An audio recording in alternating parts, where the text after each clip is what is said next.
श्री शिवाय नमस्तुभ्याम। हर हर महादेव। कैसे हैं आप सब? उम्मीद करते हैं कि आप सब स्वस्थ होंगे, मस्त होंगे, जबरदस्त होंगे।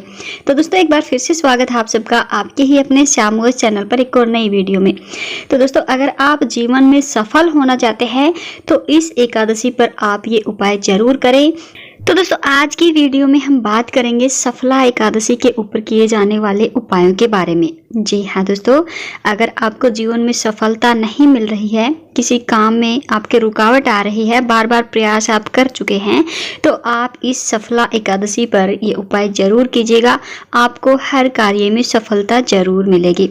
तो दोस्तों आज का ये वीडियो बहुत ही खास होने वाला है, बहुत ही प्यारा सा आज हम आपके लिए उपाय लेकर के आए हैं। आप इन उपायों को ध्यान से सुनिएगा और ध्यान से बिना कोई गलती किए आप इन उपायों को कीजिएगा।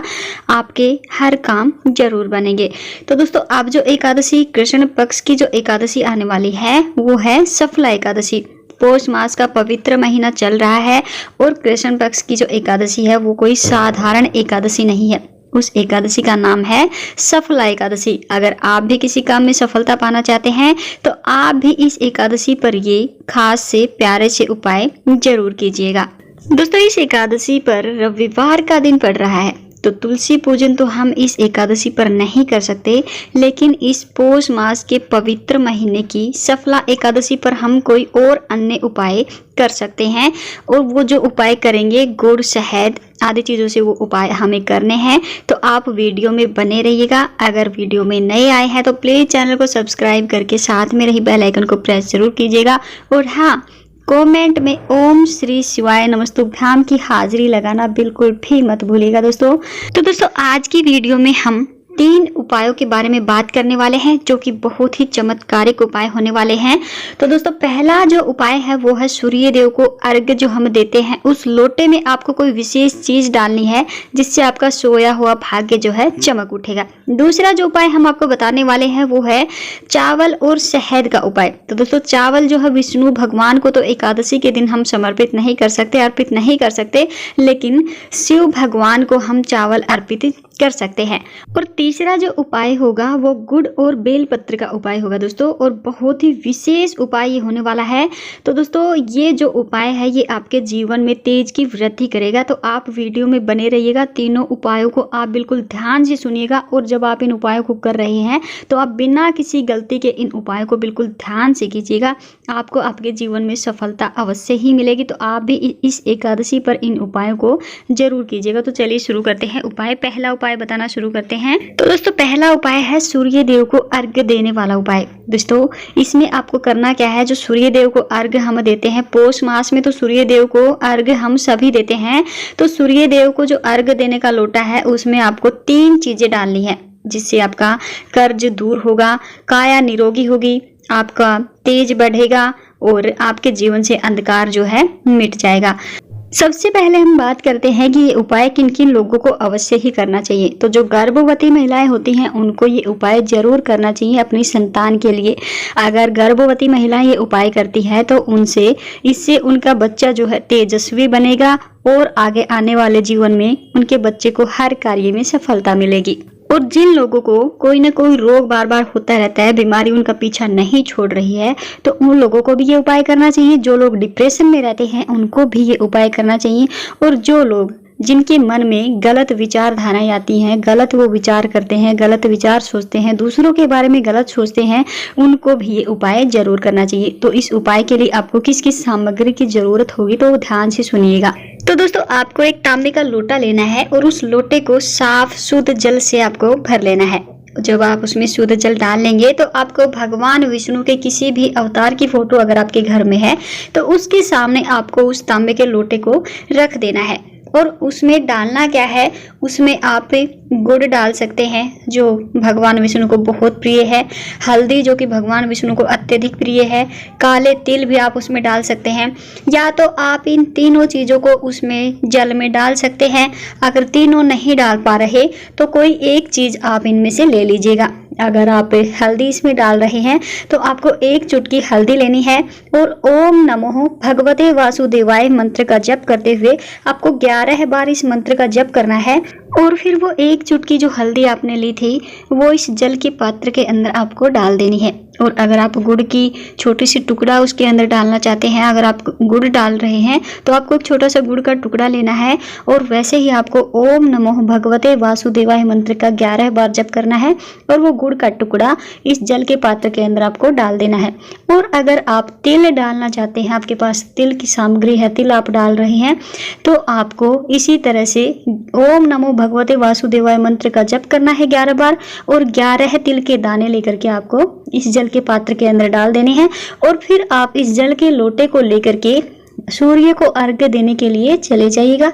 और वहां पर आपको करना क्या है, सूर्य भगवान को अर्घ्य देने से पहले उनके 12 नामों का स्मरण आपको करना है। सूर्य देव के सामने आपको खड़ा हो जाना और उनके जो 12 नाम हैं, जो जिनका आप अर्घ्य देते समय हर बार की तरह है ये आपको इनका जप करना है। ओम मित्राय नमः, ओम रवे नमः, ओम सूर्याय नमः, ओम भानवे नमः, ओम खड्गे नमः, ओम पुष्णे नमः, ओम हिरण्यगर्भाय नमः, ओम मारीचाय नमः, ओम आदित्याय नमः, ओम सावित्रे नमः, ओम आर्काय नमः, ओम भास्कराय नमः। इन मंत्रों का उच्चारण करके आपको भगवान सूर्यदेव को अर्घ्य देना है। बिल्कुल पतली धार जल की होनी चाहिए और ओम सूर्याय नमः मंत्र का जप करते हुए आपको भगवान सूर्यदेव को अर्घ्य देना है। और अर्घ्य देते हुए आपकी दृष्टि जो है उस पतली धार के अंदर होनी चाहिए। जब आप उस जल की धारा के अंदर अपनी दृष्टि डालेंगे तो आपको जो भी रोग की समस्या है, जो भी डिप्रेशन आप में है, जो भी अशुभ विचार आपके मन में आते हैं, जो भी टेंशन आपको घेरे हुए है, भगवान सूर्य देव की कृपा से आपको ऐसे विचार करने हैं कि ये सब समस्याएं आपसे दूर हो रही हैं। अब आपने भगवान सूर्य देव को अर्घ्य दे दिया, ओम सूर्याय नमः मंत्र का जप आपने किया। अब आपको वहीं पर खड़े खड़े घूम जाना है ओम सूर्याय नमः मंत्र का जप करते हुए। तो दोस्तों, जो आपने काले तिल डाले हैं, काले तिल कर्ज को दूर करते हैं, गुड़ जो है तेज में वृद्धि करता है और हल्दी जो है दुर्भाग्य को दूर करती है। अगर हो सके तो आप ये तीनों चीज उस जल के पात्र के अंदर डालिएगा। अगर तीनों नहीं डाल सकते तो एक चीज आप उसके अंदर जरूर डालिएगा। तो दोस्तों, कल जो है बहुत ही दुर्लभ संयोग बन रहे हैं, आप इस उपाय को जरूर कीजिएगा और आप भी अपने तेज में वृद्धि कीजिएगा, अपनी समस्याओं से छुटकारा पाइएगा।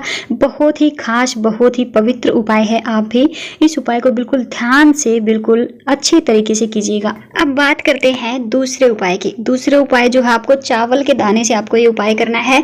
कल जो एकादशी है वो बहुत ही पवित्र एकादशी है। इस एकादशी पर आपको चावल के दाने का ये उपाय धन प्राप्ति के लिए करना है। अगर आपके जीवन में कर्ज की समस्या बनी हुई है या फिर आप कमाते तो बहुत हैं लेकिन धन जो है टिकता नहीं है, खर्चे उससे ज्यादा हो रहे हैं, स्थिर लक्ष्मी का वास जो है आपके जीवन में नहीं हो रहा है, तो आप ये उपाय जरूर कीजिएगा। आपको एक चावल का दाना लेना है। चावल हम भगवान शिव को एकादशी के दिन अर्पित कर सकते हैं, तो आपको एक चावल का दाना लेना है। शहद आपको लेना है। एक तांबे के पात्र में जल आपको भर लेना है और एक बेल पत्र लेना है। बेल पत्र खंडित नहीं होना चाहिए, बिल्कुल साफ सुथरा पत्ता बेल पत्र का होना चाहिए। ये सब चीजें लेकर के हमें भगवान शिव के मंदिर में चले जाना है। शहद जो है हमारे तेज में वृद्धि करता है। तो दोस्तों, आपको करना क्या है, भगवान शिव के सामने आपको बैठ जाना है और जो बेल पत्र का पत्ता आपने लिया है उसके सबसे ऊपर वाले पत्ते पर, चिकनी साइड सबसे ऊपर वाले पत्ते पर आपको एक बूंद शहद लगा लेना है और उसके ऊपर जो चावल का दाना आपने लिया है वो चावल का दाना आपने उसके ऊपर चिपका देना है। चावल का दाना उस शहद वाले पत्ते पर चिपकाते हुए आपको इदम अक्षतम ओम नमः शिवाय मंत्र का जप करना है 11 बार और वो चावल का दाना उसके ऊपर चिपका देना है। इसके बाद आपको बेलपत्र लेना है और शिवलिंग के ऊपर आपको उसको अर्पित कर देना है। अर्पित करते हुए ध्यान रखें कि जो चावल का दाना जिस पत्ते पर आपने लगाया था वो शिवलिंग से स्पर्श होना चाहिए और जो डंडे वाली साइड है वो जलाधारी की तरफ होनी चाहिए। तो दोस्तों, उसके बाद आपने जो एक पात्र में जल लिया था वो जल आपको शिवलिंग पर अर्पित कर देना है। श्री शिवाय नमस्तुभ्याम मंत्र का जप करते हुए आपको जल अर्पित करना है। तो दोस्तों, ये था दूसरा उपाय। बहुत ही प्यारा सा, बहुत ही सुंदर सा उपाय है। आप इस उपाय को बिल्कुल ध्यान से कीजिएगा, आपकी हर समस्या खत्म होगी। तो दोस्तों, बात करते हैं तीसरे उपाय के बारे में। तो दोस्तों ये उपाय आपको करना है गुड़ वाले जल से। आपको करना क्या है दोस्तों, देखो गुड़ का उपाय पौष महीने में अगर हम रोज भी करें ना तो बहुत ही शुभ होता है। अब करना क्या है, गुड़ का संबंध जो है सूर्य देव से होता है, तो आपको गुड़ का उपाय ये इस दिन करना है। आपको एक तांबे का पात्र लेना है, उसमें जल आपको भर लेना है और अपने घर के मंदिर में आपको चले जाना है और उस पात्र के अंदर आपको एक गुड़ का टुकड़ा डालना है। गुड़ का टुकड़ा डालते हुए आपको 108 बार भगवान विष्णु के मंत्र ओम नमो भगवते वासुदेवाय मंत्र का जप आपको करना है और जो गुड़ का टुकड़ा है वो उस जल के अंदर आपको डाल लेना है। हो सके तो आप इसके अंदर गंगा जल भी डाल सकते हैं। अगर गंगा जल नहीं है तो गुड़ का टुकड़ा आप उसके अंदर डालिए और उसके बाद आपको क्या करना है, आपको लेनी है 7 बेलपत्र। बेलपत्र बिल्कुल शुद्ध होनी चाहिए। आप शिवलिंग पर चढ़े हुए बेलपत्र को भी यूज में ले सकते हैं, लेकिन उसको शुद्ध पानी से आपको धो लेना है और उस जल के लोटे के अंदर 7 बेलपत्र आपको डाल देने हैं और फिर आपको भगवान शिव के मंदिर में चले जाना है। मंदिर में जाने के बाद आपको क्या करना है दोस्तों, जो नंदी होता है, नंदी का जो उठा हुआ पैर होता है, उस पर आपको ये जल अर्पित करना है। जल वहां पर आपको सारा अर्पित कर देना है, लेकिन जो बेलपत्र है वो नंदी जी के पैर पे आपको अर्पित नहीं करनी है। उन बेलपत्र को आपको शिवलिंग पे अर्पित करना है। आपको शिवलिंग पर श्री शिवाय नमस्तुभ्याम मंत्र का जप करते हुए एक एक बेलपत्र वहां पर आपको अर्पित करनी है। और जो भी आपकी कामना है कि आपको कभी कोई रोग ना हो, आपकी आर्थिक समस्याएं जो है वो दूर हो, जो रोग दोष जीवन में चल रहे हैं वो दूर हो, कार्य में जो रुकावटें चल रही थी वो खत्म हो जाए, ऐसी आपको कामना करते हुए भगवान शिव से प्रार्थना करनी है। तो दोस्तों ये था तीसरा उपाय। आप इन तीनों में से कौन सा भी उपाय कर सकते हैं, हो सके तो आप तीनों उपाय भी कर लीजिएगा। तो दोस्तों कल पौष मास की जो है एकादशी बहुत ही पवित्र दिन है और रविवार के दिन है, तो आप इस उपाय को जरूर कीजिएगा। इनमें से कोई भी उपाय आप जरूर कीजिएगा। उम्मीद करते हैं कि आपको हमारे द्वारा बताए गए उपाय अच्छे से समझ आए होंगे।